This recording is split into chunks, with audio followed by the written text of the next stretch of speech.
నమస్తే అండి. ఇప్పుడు మనం మంగళగిరి పోలీస్ స్టేషన్ గేట్ బయట ఉన్నాం. మీరు చూస్తే ఈ ఎఫ్ఐఆర్ 420 చీటింగ్ కేసు అంటూ నమోదు చేసినారు. ఈ నమోదు చేసిన కేసులు నమోదైనవి ఇతని పేరు చూస్తే పోతురాజు, బండ్లమూడి పోతురాజు, బండ్లమూడి ప్రవీణ్ కుమార్, బత్తినేని దశరథరామయ్య, అనిత అంటూ ఇలా ఎంతమంది పేర్లు పెట్టారు చూడండి. ఒక 6 పేర్లు పెట్టారు. A1, A2, A3, A4, A6 వరకు. ఓకేనా. నమోదు చేసిన కంప్లైంట్ పూర్తిగా సివిల్ దావాకి సంబంధించినటువంటి కంప్లైంట్. సివిల్ దావాకి సంబంధించిన కంప్లైంట్. మామూలుగా మనం చెప్తాం కదా, పోలీస్ స్టేషన్ లో సివిల్ కేసులు చూడబడవు అనేసి. సో పోలీస్ స్టేషన్ లో సివిల్ కేసులు చూడకూడదు అంటూ కూడా కోర్టు ఎన్నో చట్టాలు చెప్తుంది. అయినా సరే గౌరవ పోలీసు వారు పోలీస్ స్టేషన్ లో సివిల్ కేసులు కట్టి, ఎవరైతే నా క్లయింట్ బత్తినేని దశరథరామయ్య అనే వ్యక్తి గతంలో ఇతని మీద ఒక దావా వేసినారు కోర్టు. 7 వాయిదాలు 8 వాయిదాలు తిరిగినాడు. 8వ వాయిదాకి ఏది పోతురాజు గారు దశరథరామయ్య గారి మీద కేసు కట్టాడు.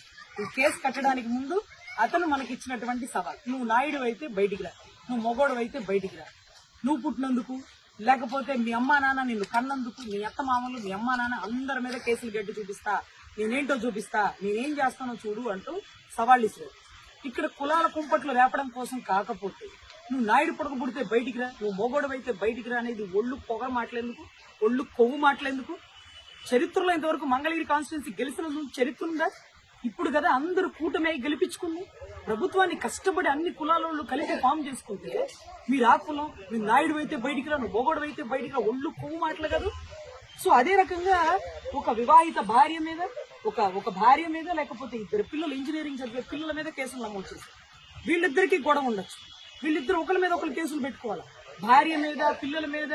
తల్లిదండ్రులు వయసు అండి, మీరు చూడండి, వాళ్ళ వయసు 80 ఏళ్ల వయసు, 70 ఏళ్ల మహిళ. వీళ్ళని కేసులో లాగారు. వీళ్ళ ఇంట్లోంచి బయటికి కూడా రాలేరు. ఒక ఆయన గవర్నమెంట్ హోల్డర్, పెన్షన్ హోల్డర్, వీళ్ళకేం సంబంధం? అంటే పాపం పోతురాజు గారు మనకి ముందే చెప్పారు, వచ్చింది మా ప్రభుత్వం, ఎస్ఐ మావోడు, సిఐ మావోడు, అంటే మా పొలపోడు, మేమేమైనా చేస్తాం. ఏమైనా చేస్తారంటే కేసులు కట్టేస్తారా? ఏమైనా చేస్తే కేసులు ఇన్వాల్వ్ చేసేస్తారా? ఇప్పుడు కూడా 8 నెలల నుంచి జరుగుతుంది ఈ కేసు. నేను గౌరవ ఎస్ఐ వారికి కంప్లైంట్ ఇచ్చినాను, సిఐ గారికి చెప్పున్నాను. ఇప్పుడు ఎందుకు ముందుకు వచ్చినామంటే, నిన్న మొన్న ఒక ఫార్చునర్ కారు బయటకు వచ్చి కాపు కులస్తుల్ని తొక్కిచ్చి, వెనక్కి ముందుకి తొక్కిచ్చి నేనేంటో చూపిస్తాను అన్నారు. కాబట్టి అలాగే మళ్ళీ తొక్కిచ్చి చంపుతాం, నేను నా ప్రతాపం చూపిస్తా, నేను చెప్పినట్టు అందరి మీద కేసులు కట్టాను అని మాట్లాడుతున్నటువంటి వారికి ఒకవేళ మళ్ళీ అలాగే కొవ్వెక్కి మదంతో, అధికార మదంతో, లేకపోతే అధిక కులం అనే మదంతో మళ్ళీ చంపిస్తారేమో, ముందుగా తక్షణ చర్యలు తీసుకోండి గౌరవ ఎస్ఐ వారు అంటూ నేను కంప్లైంట్ ఇవ్వడం జరిగిందండి. ఇప్పుడు ఇచ్చినటువంటి కంప్లైంట్ కూడా నమోదు చేసినారు, ఇప్పుడే అక్నాలెడ్జ్మెంట్ కూడా ఇచ్చినారు. అయితే పాపం ఎవరైతే కంప్లైంట్ దారుడు ఉన్నాడో అతను మాట్లాడినటువంటి మాటలు మనకి చాలా ఇంపార్టెంట్ అండి. అతను చెప్తూ ప్రస్తావించిన మాట ఇదిరండి ఒకసారి.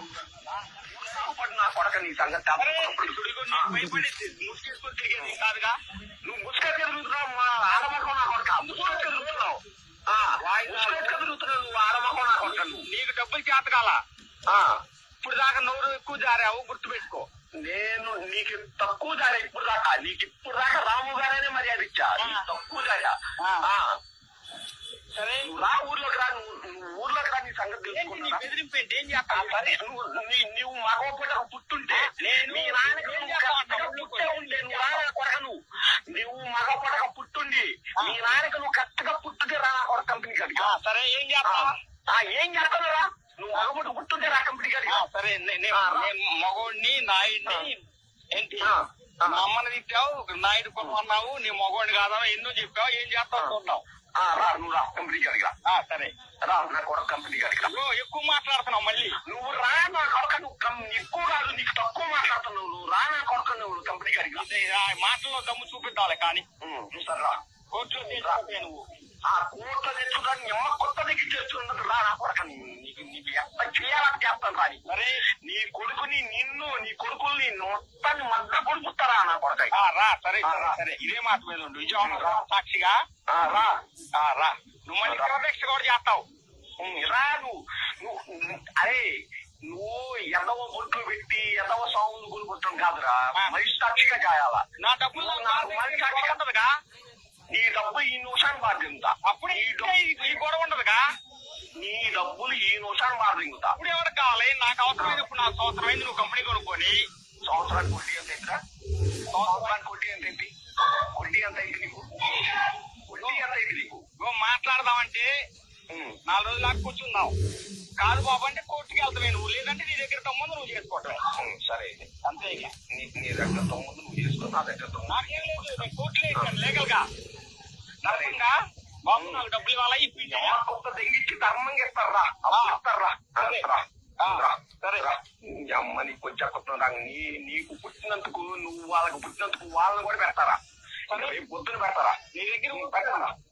పెడతాను రా. నీ దగ్గర నిన్ను నీ కొడుకుల్ని నా కొడక నువ్వు అనుకుంటున్నావేమో, నీ ఒక్కరితో వదిలి పెడతాను అనుకుంటావు. నిన్ను నీ కొడుకుల్ని నీ మామని మీ అమ్మని మీ నాన్నని అందరినీ పెడతాను రా. పెడతాను రా.